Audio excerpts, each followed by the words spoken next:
for being here today. It's exciting to have a preseason press conference. We've never had one of these before. This is our first ever. We're excited to have one. Last year we had the postseason one after we qualified for the Final Four, so it's great to see you guys at the beginning of the season. Thank you for coming. Thank you for braving the traffic, getting here and being here. So we're excited about the start of the season. Really looking forward to tipping off in an exhibition game on Saturday and getting going from there. The season actually started in Australia. How did that help you get ready for the real deal? A little sneak peek, a tremendous opportunity for our kids to bond together, to begin that crucial part for us of becoming one unit.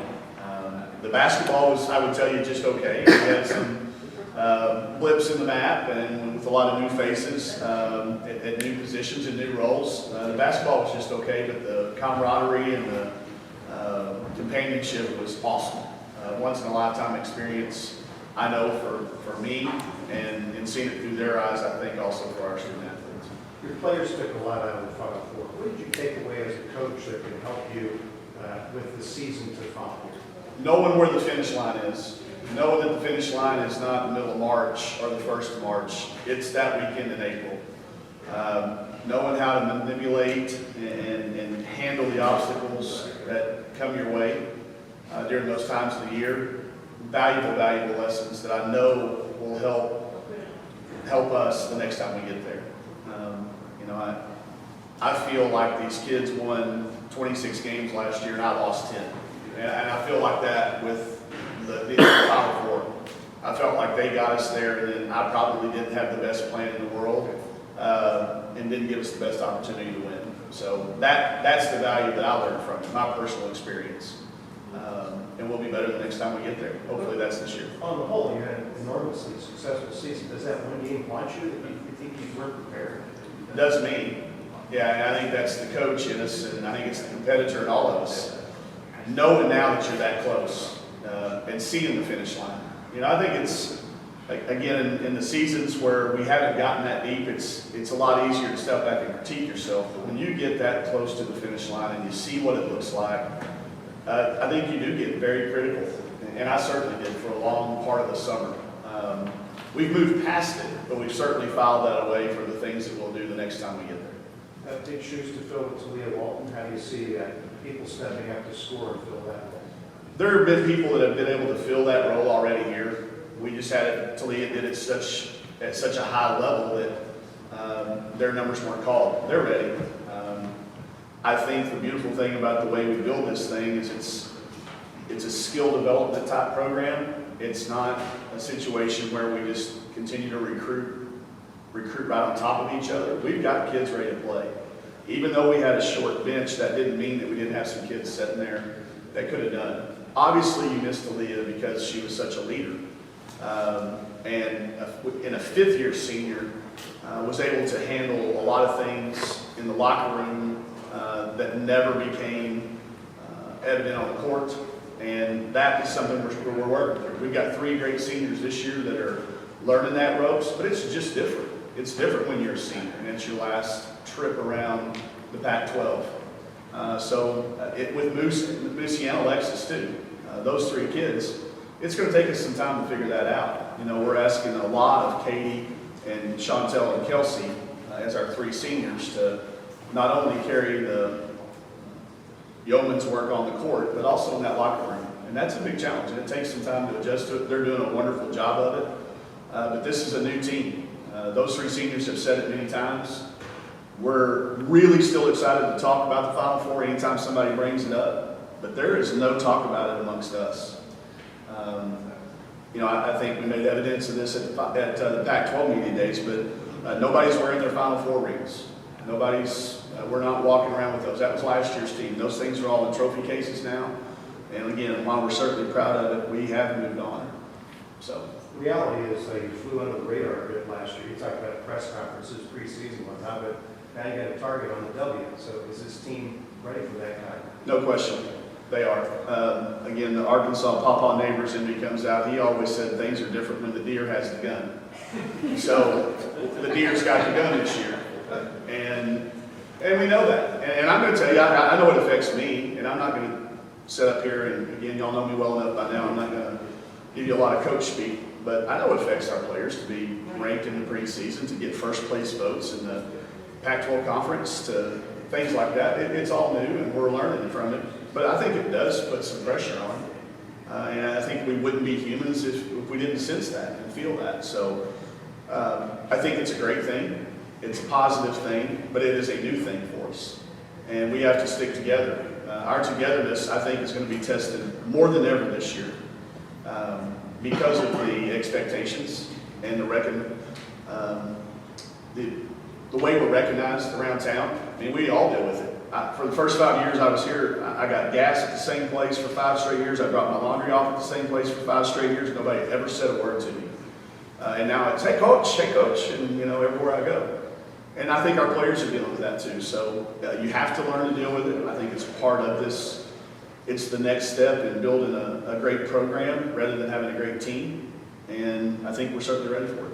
Played a lot of zone last year by necessity. You talk about your thin bench. Is that the MO this year, or are you going to vary things? It was not. It was an accident.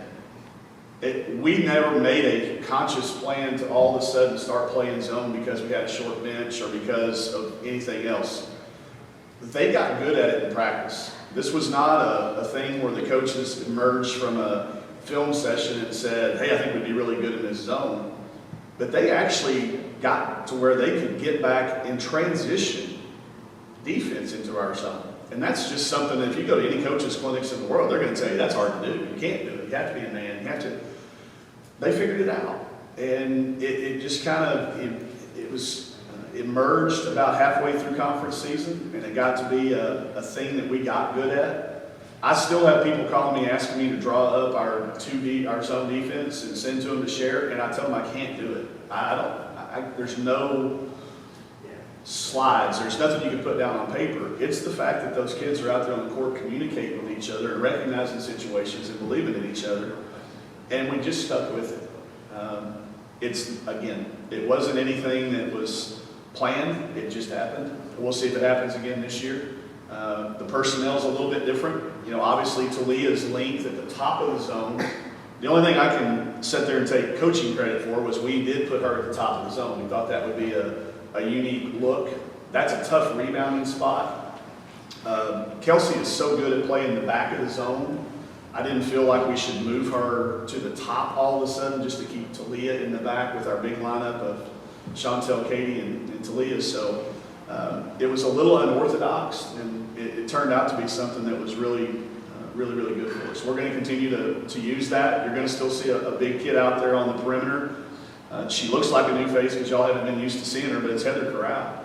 She's had a great preseason camp, and she's playing the top of that zone in that same spot where Talia's at, and believe it or not, she's longer than Talia. You were really excited to get the shooter from Nebraska. How does she run so far, too? There's days when, without knowing her eligibility yet right now, we're still in the process of not knowing that. There's days I have to take her out just so that I don't get too excited. Because when you get her out there on the court with the upperclassmen that we have returning, we become very difficult to guard. We scored 39 points in 8 minutes against our men's practice team the other day with her on the court in one of our lineups. 39 in 8 minutes. So if we'd have played a full quarter, we would have scored 44 points in a quarter against a pretty good guys practice team. So she's electric. She's more than just a three-point shooter too, guys. She was all defensive, all Big Ten last year on the all defensive team. She's an incredibly instinctive passer.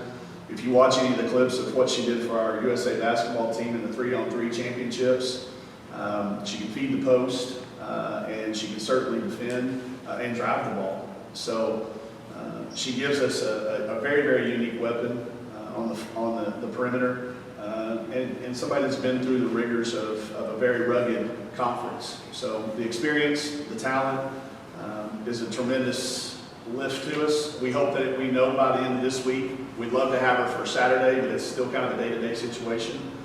The important part for us is that we get it right for the season, not that we get it right for the exhibition season. Kelsey handled the ball most of the time, or are you going to look for somebody to take that load off of her and kind of the stress of defense. There will be some times when she doesn't have to have it in her hands. I would, if you're looking for some comparisons, I don't think it'll quite be like the year that we had she and Jazz in the backcourt together, to where, and you also have to realize that year we had Mercedes. What nobody in that year realizes was that neither Kelsey or Jazz were our point guard. It was Mercedes Wetmore that actually handled the ball more in the half court. So Ariana McDonald gives us a player who can certainly take some of that ball handling responsibility from Kelsey and allow Kelsey to play off the ball. The thing that we saw in Australia was this: if you don't put your fastest defensive player on Ari, she's going to shoot a layup every time she has it. And so now you move your fastest player onto Ari. Who's guarding Kelsey? Your second fastest player? Now you're looking for a bad matchup. And then if you put your third fastest player down, we can create some matchup problems. So Ari will be there for that. And our player last year that came on as a practice player, Jenna Mosier, another year in our program. Either of those two kids could give us some. If you take the ball out of Kelsey's hands for 2 or 3 minutes without having to take her out of the game, you can move her to the 2. That's very valuable rest time. What's the next step? Just do what she's done ever since she's been here. She's probably our most improved player. She's in the best shape of her life. She continues to come in and tell me practice is not hard enough, and it's just simply because she's in better shape. We have a heart monitor on our players in every practice, and I checked with our strength and conditioning coach yesterday. Our workload is literally exactly the same as it was this time last year. But Kelsey is in the best shape of her life. And that's what you have to do to be a pro, and that's part of that transition. Whenever that transition comes for her, she's already going to be in that situation where most kids have to adapt to it. And most kids don't adapt to it. It's the conditioning that separates the best college players in America from Sue Bird and Diana Taurasi. It's their commitment to nutrition, it's their commitment to sleep, it's their commitment to taking the minutes off of their legs and being really smart about it. So I think she just continues to do what she's done every day that she's gotten here, is to try to be her best. And as long as she's her best, then eventually I think she could be the best. A lot of people plateau. Most people plateau. She's not.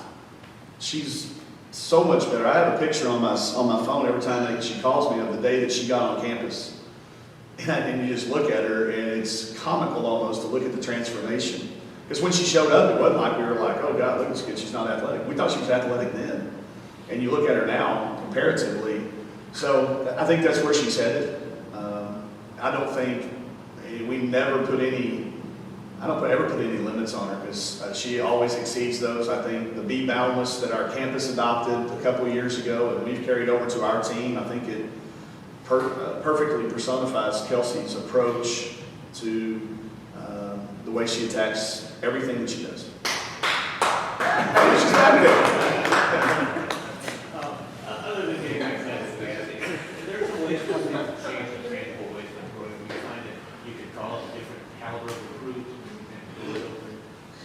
It's a very interesting question, and one that we made a conscious effort really necessarily maybe not to do.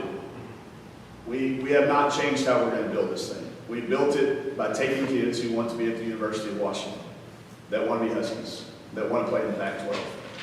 We've had a few people reach out to us, but I didn't call one different type of kid from a different Pac-12 footprint just because we went to the Final Four. We did have a few people reach out to us and say, are you interested? And we listened to those kids. But we're still going to do this the same way. We're going to do it through skill development. We're not all of a sudden going to become let's just take the next best thing out there. The University of Washington is a very unique place, and it's a very hard room to get into. The academic requirements, the athletic requirements, it's a hard room to get into. And I didn't want us to change the profile of our recruiting base just because of a perceived difference in success. I believe it's the reason we got where we got. Have you seen programs that we got enough filter by trying? I have, and I've studied it, and I've looked long and hard at it, and it's very tempting, very, very tempting to all of a sudden start chasing recruiting rankings. I don't ever care about winning a recruiting ranking war. I don't care where we're ranked. All I care about is how our kids finish. I have asked numerous people in the game to start ranking recruiting classes as they graduate. Because where do you think the recruiting class of Talia Walton, Alexis Ashley, and Matilda Gilling would have been ranked? Out of 349, it would have been in the mid 150s, maybe 200s. Rank them after they're done, a little different. So that's what we look for. Obviously, I understand they're a necessary evil in part of this, but anytime you put a number beside a kid, I think you're devaluing what they can bring to your program, and we look for so many more things to go deeper than what some of those are. So we resisted that temptation on some levels. We've certainly listened to kids, and you may see a kid from a different footprint than what our Pac-12 is. But if you look down our roster right now, it's Seattle, it's California, and Chantel. That's it. I didn't really realize that till the other day when people were asking where your kid's from. I went, well, California, Seattle, California, Seattle, Arizona. So Pac-12 footprint is going to be what we continue to look at. If there's players from other areas that are willing to jump over schools to come and get here, then we're certainly going to look at them. But they have to really display a commitment that they are truly bought into what the University of Washington requires of them and what getting into that room means. And I think it's the only way we can continue to build it and build on it like we have. Coach Pete and I talk on planes when we're traveling to different deals. We have a very different taste in movies and TV shows, but we are very similar when it comes to, he calls them OKGs. I've always called them, we're our type of kids. We don't have a cool crest like they have and all that, but we do recruit a certain type of kid, and I think it's why I was a very big believer in how he built Boise State, and now to have him across the plaza here, anytime I need to talk to him, is a huge value. And he was a large part of when I started talking to him about this Final Four run. He kept saying, it's tempting. He goes, I know it's tempting. He said, but if you stick to what you're doing, I think that goes to the core values of our university, and I think it's very, very important that we continue to do those in our athletic programs as well. Their success, your success, women's golf, is that transcending? Is it permeating throughout the entire department? Yes. I'll take you back to our first year here, and I say ours, it's been 6 years ago now. We have these monthly staff meetings where we all get together. They have a sports report, and the programs stand up and they say, okay, cross country stand up. Coach Metcalf stands up and goes, hey, we're number 3 in the country this week, and we're number 4 in men's, and all right, everybody cheers, and volleyball stands up. Yeah, and Jim McLaughlin was here, and he's like, yeah, we had a terrible week. We're number 2 in the country. We beat Stanford, but I don't know how good we are. We're number 2 in the country. Men's golf, number 1. And you're like going, I still remember looking down the way going, what are we going to say? So I think it does. I think it absolutely does. It raises the expectations of every program across campus. I know in our offices down the hall, when we see the recruiting success that Coach Romar and his staff have put together, I know our players see that. Women's basketball players follow that, knowing that basketball is important, and it's a huge part of the Seattle culture and university culture. It matters. You were talking about how you just want to put last year behind you this year. Is that something you had to sell to the team, or did they buy it? They had to sell me on it. Yeah, Kelsey told me to stop wearing my ring. We were on a team retreat. She said, I just got back from a recruiting trip, and I actually had taken it off. I didn't have it on that day, but she said, we don't want those anymore. Yeah, I think it's great. I didn't really intend on wearing it all year long, but I do use it from time to time with recruits still.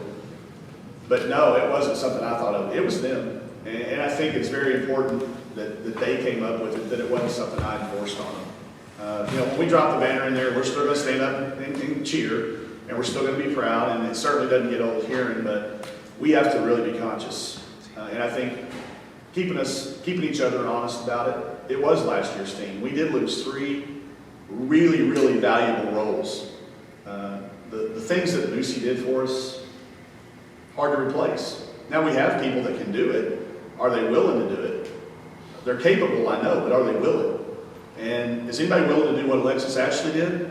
I don't know. It was a hard thing that she did. So luckily we have a long time to figure that out. But we've got great kids. We've got the right people again. Last year we always said we've always felt like we had the right pieces. We kind of figured out a way to make a puzzle out of it. I still believe we've got the right pieces. We actually have more pieces this year, so the puzzle's a little bit bigger. But I am 100% confident with our freshmen and our new staff. You know, that's another thing that when you have a successful year like we have, the other programs come in and rate your staff, and we got rated, and we've replenished it with really, really good people, the right pieces. It's taken them time to adjust. I'm going to have to send a couple of them to officiating school to handle our practices. They've got to get better at calling fouls in our practice. And it's a really hard group to officiate, just so y'all know.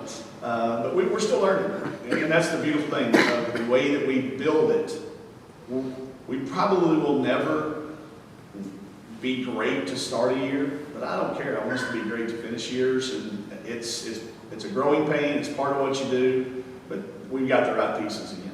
Is there a measure for this year of success that proves that last year wasn't a one-year, shot in the dark, and that you have a program that can sustain it? I think if we can compete in the Pac-12, I think as long as we're staying toward that top half in the Pac-12 this year, we all know was the best conference in America last year. Not one of it was the best. We proved it. We said it at the beginning of the year, and we went out and backed it up. This year's even better. The league is even better. So as long as we're staying competitive in January, February, and early March, that'll be the measuring stick. Then once you get into the tournament, a lot of it's about the draw. We obviously had a very difficult draw last year, but when we saw it, our eyes all kind of lit up because we liked it. We liked our potential matchups. The first round game scared us to death. I did not want to play a conference champion, much less one that had won 24 games in a row and was coached by Mike McLaughlin. But then when we look at it, we see the potential matchups if we could get past that one, we were all very, very excited. So if we can play well in the Pac-12, if we can compete with the other Pac-12 teams, our non-conference is very challenging. It'll help us, but it won't be a measuring stick. I don't know where we'll be coming out of the non-conference. The preseason NIT obviously offers you the best possible competition to start the year. We could potentially play number 1, number 2, and number 3 preseason in the Mountain West Conference, which is the best conference that we can potentially play of the mid-majors out here. We could potentially play people out of the West Coast Conference that are very, very good. We've got a tough road game at BYU. I'm almost sure it's picked to win their league, and 1, 2, 3 in the Mountain West. We're going to know preseason-wise whether we're ready to compete in the Pac-12. If we compete in the Pac-12, then last year wasn't a fluke. I don't think you have to go to the Final Four. I don't think we have to win a national championship to prove that part. But I think for our team, we don't set goals anymore. We just have a standard of excellence that they set. And as long as we continue to strive to confront those anytime we're out of alignment with those, there's no chance that last year was a fluke as long as we do that.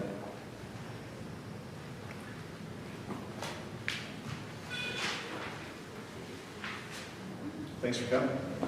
Thank you. Hey, Coach, thanks for